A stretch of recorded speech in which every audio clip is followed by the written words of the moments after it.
φορά. Το τρίτο κόρνερ για τον Πανηλιακό με τον Γκόνια να το εκτελεί. Η κεφαλιά, η μπάλα στο δοκάρι, μεγάλη ευκαιρία για το 1-0, χάνεται από τον Αλμανίδη. Η Καλαμάτα με τον Κουτσουρέ στην αντεπίθεση είναι 4 με 4. Ο Κουτσουρές στον Χίλτον. Η σέντρα από τον Χίλτον, ο Σοάρες έτοιμος να πλασάρει. Υπόδειξη για offside από τον κύριο Λιμπέρι.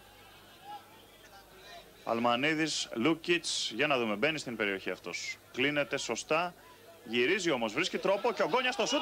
Η μπάλα γκολ, αυτό γκολ, καθώς ο Γεωργίας προσπάθησε να διώξει. Αλλά η μπάλα μετά το σουτ που έκανε ο Γκόνιας χτύπησε στο πόδι του αμυντικού της Καλαμάτας και κατέληξε στα δίχτυα. 1-0 ο Πανηλιακός, έστω και με αυτό γκολ στην εκπνοή του πρώτου ημιχρόνου. Μπελεβούνης, έτοιμος για το αριστερό, το πραγματοποιεί στα χέρια του Κοψαχίλη μπάλα. Ωραία κίνηση από τον Φερεκίδη που απέφυγε τον αντίπαλό του, κάνει μόνος του την κίνηση. Βγάζει για τον Αλμανίδη, φάτσα με τον γκολ, Αλμανίδης δοκάρει και μέσα 2-0.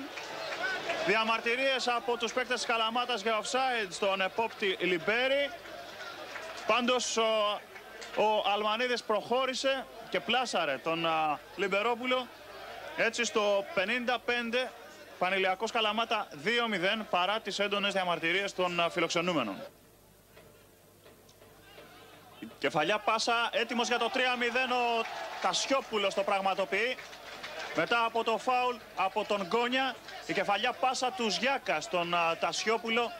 Αυτός σχεδόν σαν σε προπόνηση παραβιάζει για τρίτη φορά την εστία του Λιμπερόπουλου στο 65.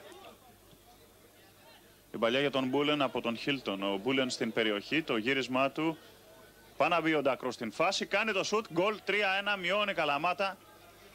Στο 71 ο Μπούλεν μπήκε στην περιοχή, έκανε την προσπάθεια, ο Ντακρός σκόραρε, μειώνει για την Καλαμάτα 3-1. Η παλιά είναι καλή για τον Ζιάκα από τον Γκόνια. Ο Ζιάκας βγαίνει φάτσα με τον Λιμπερόπουλο, ανοίγει την μπάλα, ο Λιμπερόπουλος του την αποσπά.